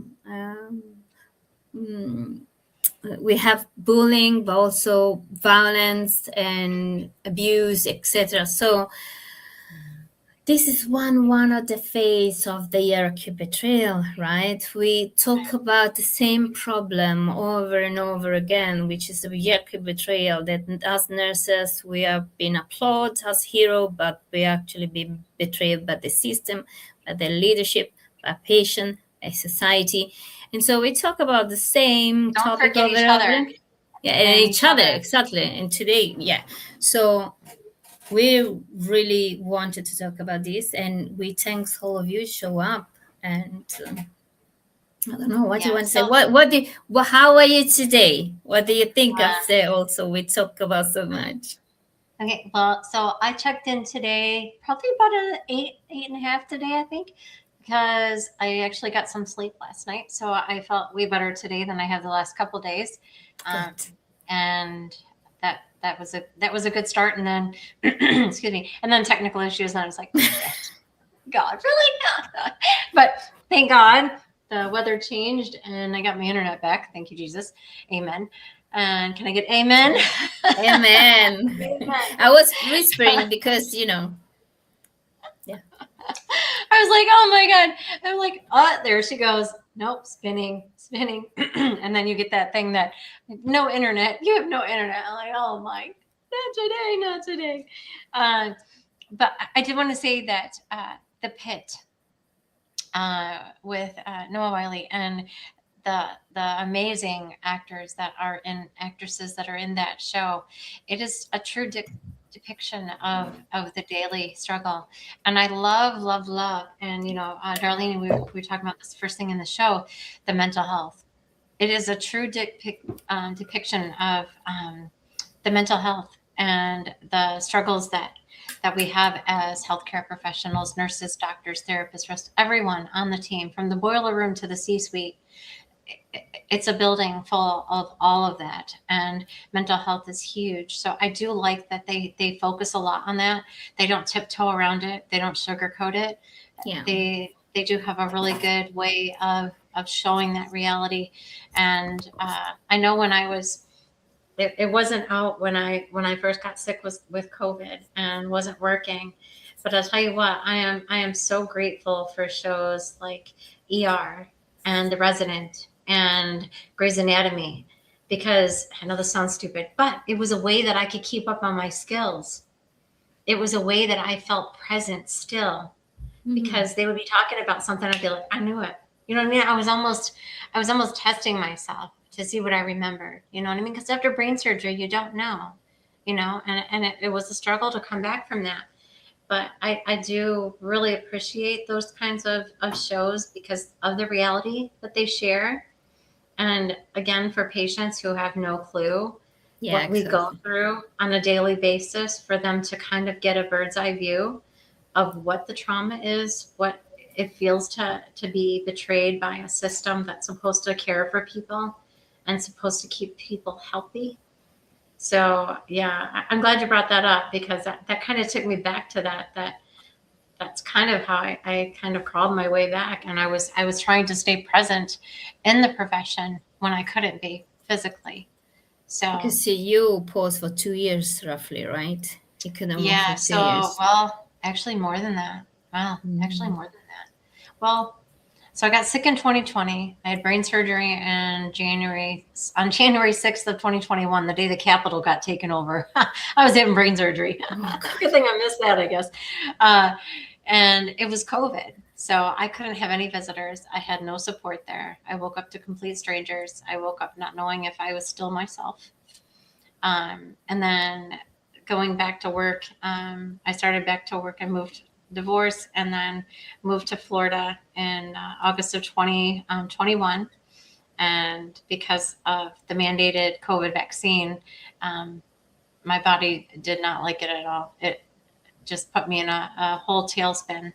And where I thought I was recovering and coming back to my profession and what I love doing, took me out for another 2 years. So No, I'm sorry.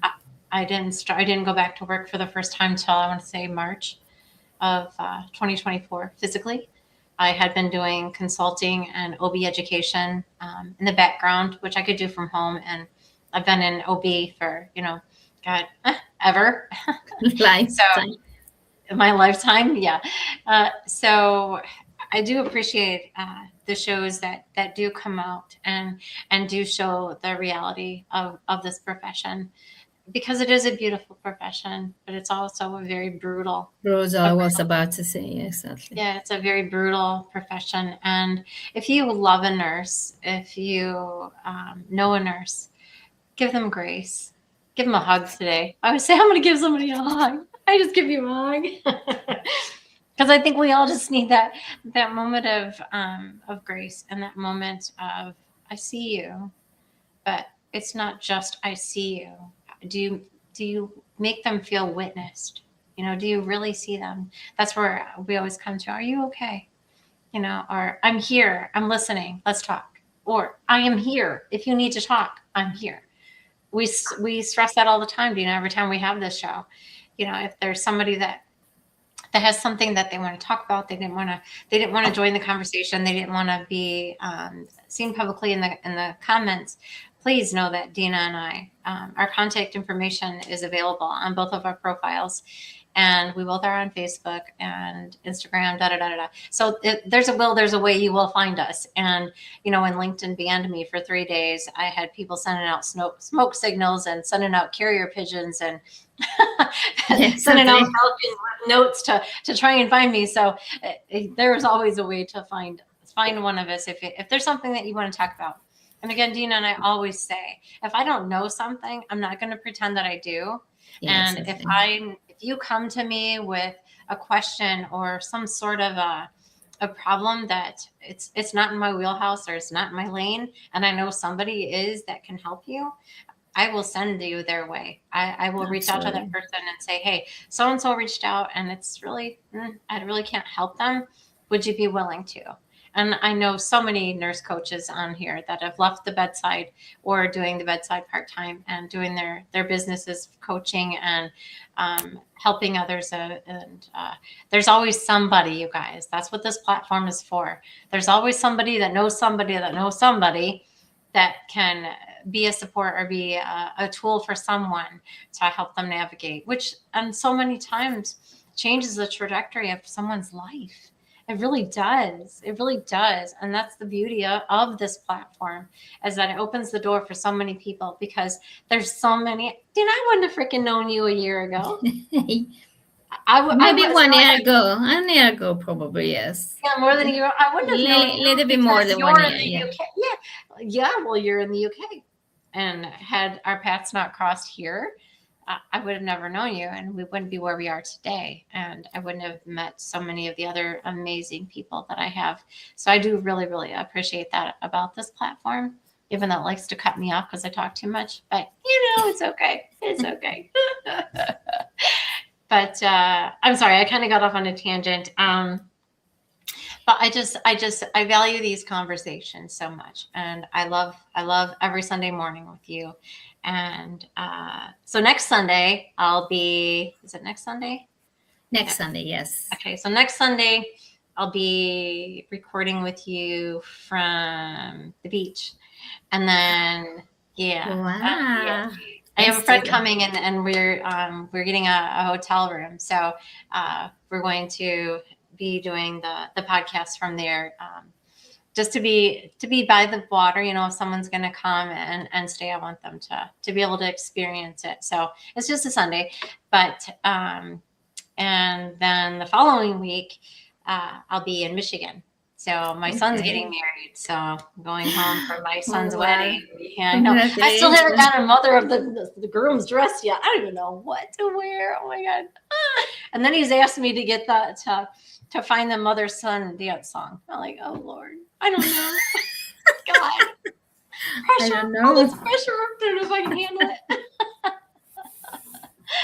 But no, so I do love the time that you and I get together, and I always hope that we leave people better, leave them better than they came. We found them, and if somebody knows somebody that can help somebody else, please share and get connected with everybody that's been in the comments today. Connect with one another, have conversations with one another. Let's do it. Yes, it's so important you get connected.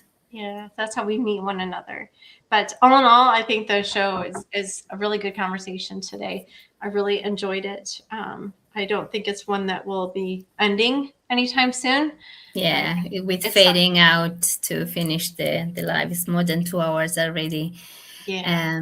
Yeah, But I but think further conversations, further weeks, I don't think the being silent and not speaking up, I don't think that's a conversation that's ever going to get old. I really don't yeah, because never, never. Yeah, absolutely. And yes, we see this topic from different angles, different perspective, and personal of the team, from patient, etc. And I love this conversation because despite we talk about the same things, actually we go broad, and we have also very amazing guests, and but also the conversation that we have, me and you, with the audience, I think they are very, very powerful, and they are very important because, and I think I'll sit there and then I'll say bye, but they're important because half of our audience is in leadership, because we see from the data, mm-hmm. and they listen. So we want to bring this conversation to the table to raise awareness.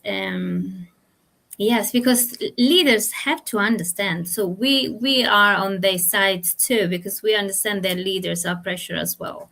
And so why we want to raise them awareness? Because if they understand what is going on the bedside of on the trenches, they are able to check in properly to ask the right question. Because when you check in and use psychological safety and make the environment better, your performance go higher. So your team will perform better. So yes, they listen. So it's good that we have this conversation.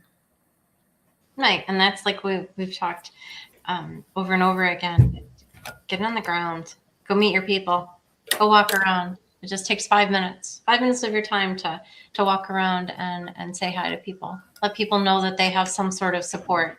Let them know that you are paying attention and they're not in it alone. That's the biggest thing. That's the biggest thing. Cindy just showed up. Do you see Cindy's Yes. comment?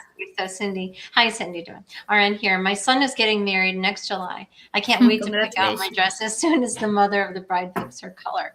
Also, I want to dance our special dance. I can't wait. You know, Congratulations. Ashley Scott creates music, and her Mm. and I were actually trying to come up with creating a song that would be relevant to him, and it's harder than you think. So I don't know. And as far as the dress goes, they're like, oh, it's just gonna be casual. It's outside, da da da, nothing super fancy. Well, I wanted to be fancy, damn it. So now I have to figure out what I'm gonna wear. But no, I'm super excited, Cindy. Thank you for sharing that. I appreciate that. It is exciting, and he's my oldest child.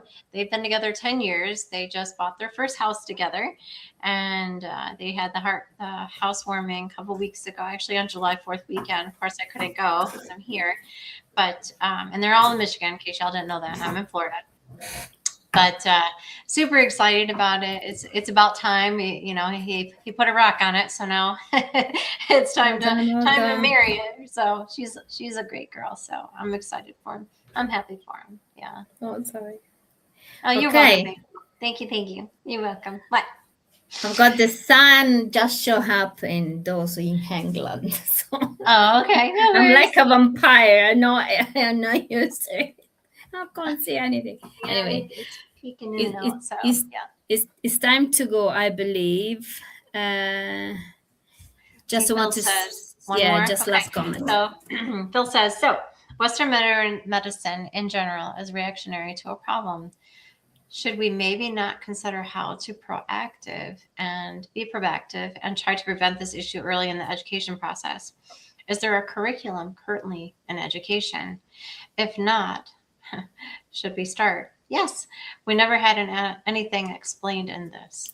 Right. This could be a very good conversation to have soon, even though we touch point on this previously in previous chat. But yes, I mean, if you do prevention, that who you're gonna cure. You don't need to give pills to anyone if we prevent, Right. right? So anyway, Yeah, we've we talked about that. There's so we much did that we that we did. learn and or we have these stupid ass classes that have nothing to do with what real life is like, and just cost a bajillion dollars in school, that doesn't really prepare us for the clinical side of it.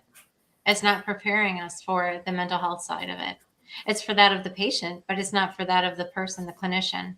So there's a lot of things that I would love to see in education in regards to really preparing people for what they're going to see, what they're going to experience, and how to navigate it and how to carry it.